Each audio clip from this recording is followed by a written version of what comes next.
ఇవన్నీ మేము చూసినాం. శాతనైతే రాండి, ఏందో చెప్పు, దాని ప్రకారం చేద్దాం. 29లో తేల్చుకుందాం ఇవాళ చెప్తున్నా. కాబట్టి ఇప్పటికైనా చంద్రశేఖరరావు గారు, మీ వయసుకు గౌరవిస్తాం, మీ అనుభవానికి గౌరవిస్తాం.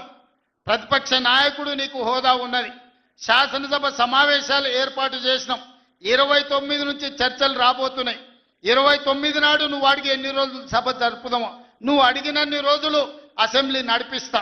నువ్వు చెప్పిన అన్ని చర్చ పెడదాం, ముఖాముఖి చర్చ చేద్దాం. వెనకంగా మాట్లాడు, వెనక కూర్పుడు కాదు.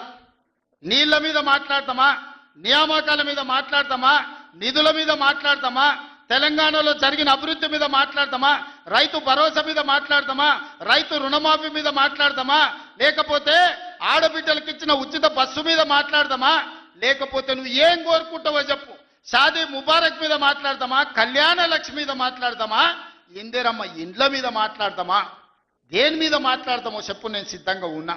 చర్చిద్దాం, దేశానికి ఆదర్శంగా నిలబడదాం, సమస్యల మీద మాట్లాడదాం, ఎవరు ఏం చేసినరో చెప్పుకునే అవకాశం కల్పిస్తాం. రాండి, మీరు మొహం చాటేసి ఫామ్ హౌస్లో పడుకొని, మీరు ఖాళీగా ఉన్నప్పుడు పార్టీ ఆఫీసులు వచ్చి 10 మంది చెంచాలను పెట్టుకొని ఆ 10 మంది చెంచగాళ్ళ ముందల నువ్వు పొంకనాలు కొట్టుడు కాదు. నిజమైన చర్చ అసెంబ్లీలో చేద్దాం. ప్రజలు ఎన్నికలు ముగిసినాయి, అసెంబ్లీలో చర్చ చేయమని చెప్తారు. ఎవరు ఏం మాట్లాడతారో ప్రజలు వింటారు. విఘ్నులైన ప్రజలు తీర్మానం చేస్తారు. ఇలా సర్పంచులు అయిపోయినాయి, గ్రామ సభ పెట్టి సమస్యలు పరిష్కరించాల్సిన వాళ్ళు మళ్ళా సందు ఇల్లు తిరుగుతుందా అంటే ఏమన్నా అర్థం ఉందా? సర్పంచులారా మీరు చెప్పండి. ఇల్లు తిరిగినరు, ప్రజల దగ్గరకు పోయిరు, ప్రతి తలుపు తట్టిరు, ప్రతి గుండెకి చేరు, నమస్కారం పెట్టిరు, గెలిస్తే వాళ్ళు తీర్పిచ్చారు, మీరంతా సర్పంచులు అయ్యారు. గ్రామ సభ పెట్టి గ్రామ పంచాయతీలో మాట్లాడుకోవాలి, అంతేనా? వార్డు మెంబర్లు, ఉప సర్పంచ్, సర్పంచ్ కూర్చొని మాట్లాడుకొని ఏ సమస్యలున్నా పరిష్కరించుకుంటాం. అది ఇచ్చిపెట్టి మళ్ళీ ఎవడో పోరంబోకోడు ఇల్లు తిరుగుదాం రా అంటే పోతారా? ఇవాళ కేసీఆర్ కూడా గట్టే మాట్లాడుతున్నాడు. ఈడ మాట్లాడదాం రావంటే రంగారెడ్డి జిల్లాలోటి, పాలమూరులోటి, నల్గొండలోటి ఆయన మీటింగులు పెడతాడంట. నువ్వు మీటింగులు పెట్టకపోతే సంతలో పోయి బర్రెలను కాసుకో, మేము వద్దంటున్నామా? మాదేం పోయింది? నీకు పొద్దు పోకపోతే మా కల్వకుర్తి సంతల్లో, కొడంగల్ సంతల్లో, ఇట్లకెళ్ళ మా ఎడ్ల సంతలు బొచ్చడు ఉన్నాయి. మత్తల్లో కూడా లేదు, పెబ్బేర్లో పెద్ద సంత ఉన్నది, పసల సంత. పోయి ఆడ పసల కాడ పోయి బర్రం కాసుకోపో, నేను వద్దంటున్నానా? నాదేం పోయింది? నీకు ఎట్లాగూ పని లేదు, ఖాళీగా ఉన్నావు. ఖాళీగా ఉన్నాడు పోయి ఆ పెబ్బేరు సంతలో బర్రెలు కాసుకోపో, బర్రెలు కొనుక్కోపో, నేను వద్దానన్నా? చర్చ చేయడానికి సభ ఉంది, అర్థవంతమైన చర్చలు చేద్దాం. తెలంగాణ ప్రజలకు వివరిద్దాం. అప్పుల మీద వివరిద్దామా, అభివృద్ధి మీద వివరిద్దామా, ఉద్యోగ నియామకాల మీద వివరిద్దామా, నీళ్ల మీద వివరిద్దామా, నువ్వు కట్టి కూలిన కాళేశ్వరం మీద మాట్లాడతామా, టెలిఫోన్ ట్యాపింగ్ మీద మాట్లాడతామా, సొంత బిడ్డనే ఇంటల్లుడు ఫోన్ ట్యాపింగ్ చేసినోడు ఇంతకంటే సిగ్గులేనోడు ఉంటాడా అని వాళ్ళు చెప్తారు.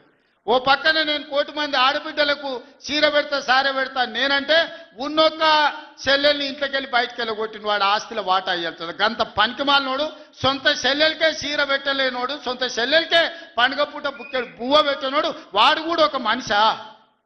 మా ఆడబిడ్డలను ఆలోచన చేయమని అంటున్నా. ఏం ఆశిస్తామమ్మ పుంటింటి కాడ మనం? చెప్పురి. మెట్టింటికి వచ్చిన తర్వాత పండుగ పూట ఇంత బుక్కెడు పువ్వు పెడతాడు, మా అన్నలో తమ్ముడు ఉంటే చీర పెడతాడు, ఇంటి ఆయన ముందర ఇజ్జత్ పోకుంటూ ఉండని కానీ కోరుకుంటాం, అంతేనా? వాళ్ళ ఆస్తి అడుగుతామా? ఆడపిల్లలు మీరు సగం మంది సర్పంచులు ఉన్నారు కదమ్మా, ఆడపిల్లలారా మీరు చెప్పండి. పుట్టింటి గౌరవం నిలబెట్టడానికైనా ప్రయత్నం చేస్తారు కదా మీరు మీ అత్తగారింటి కాడ. వాళ్ళ ముందర మీకు ఇజ్జత్ లేకుండా పండుగ పూట తల్లిదండ్రులు వాడు అన్ననో తమ్ముడో ఉంటే పండుగకి ఇంటికి కూడా విలువకపోతే మీ అత్తగారి ఇంటికాడ, పక్కింటి కాడ, తోటికోడల ముందర ఇజ్జత్ పోతుంది. అమ్మ గిత్త కంటే అవమానం ఉంటుందా? ఓ పిలిచో సారే చీర పెట్టకపోయినా మీరే కూడా పెట్టుకుని ఉంటే వానికి ఇచ్చో చీర కొని నువ్వు పెట్టినట్టు అన్న చేయరా అంటాం. పుట్టింటి ఇజ్జత్ ఎవరని తీస్తారా? ఏ ఆడబిడ్డనైనా, తెలంగాణలో ఉన్న ఆడబిడ్డ ఎవరైనా ఎంత కష్టమని ఉండని, ఎంత నష్టమని ఉండని, పుట్టింటి ఇజ్జత్ నిలబెట్టడానికైనా ప్రయత్నం చేస్తుంది కదా. మీరు అందరు కూడా తెలంగాణ ఆడబిడ్డలే కదా. ఇవాళ ఇంతో అంతో తండ్రి గాలికి సంపాదించిన దాంట్లో వాటా ఇవ్వాల్సి వస్తుందని మెడలు పట్టి దొబ్బితీవి నీ సొంత చెల్లెలు. నీ సొంత చెల్లెలకే సమాధానం చెప్పలోనే ఆయన నాకు సవాలు ఇసురుతున్నాడు. ఈ అవ్వ లాగులో తొండలు ఇచ్చి కొత్త బిడ్డ నేను అనుకుంటున్నావేమో.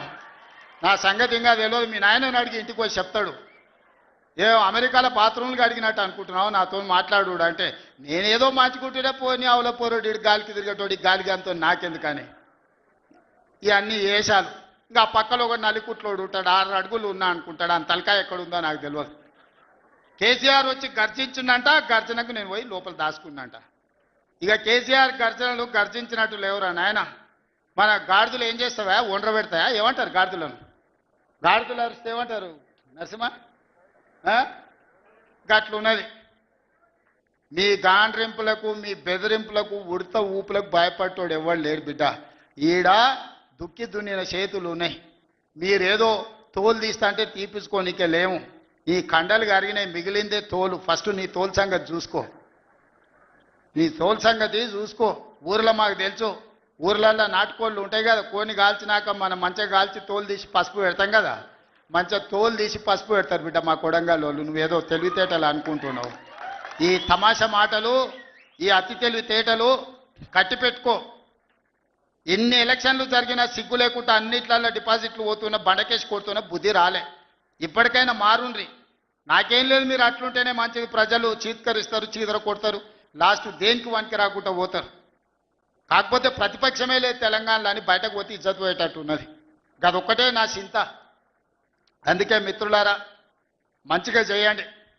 వేదిక మీద ఉన్న పెద్దలకు, మా మంత్రులకు అందరికీ నా సూచన, గ్రామాలలో సర్పంచులు వచ్చారు, అందరినీ కలుపుకోపోండి. గ్రామాల అభివృద్ధి జరిగినప్పుడే తెలంగాణ అభివృద్ధి జరుగుతుంది. ఇవాళ తెలంగాణ అభివృద్ధి చేసే బాధ్యత మనది. చిన్న వయసులో నాకు అవకాశం వచ్చింది. ఇప్పుడు చాలామంది, మా సర్పంచ్ అమ్మ వచ్చింది సజ్జకాన్పేట, రేణుకమ్మన మౌనిక, మా రాములు తమ్ముని కోడలు మౌనిక చెప్పింది, 24 ఏళ్ళు చిన్న వయసులో నేను సర్పంచ్ అయిన సార్ అని.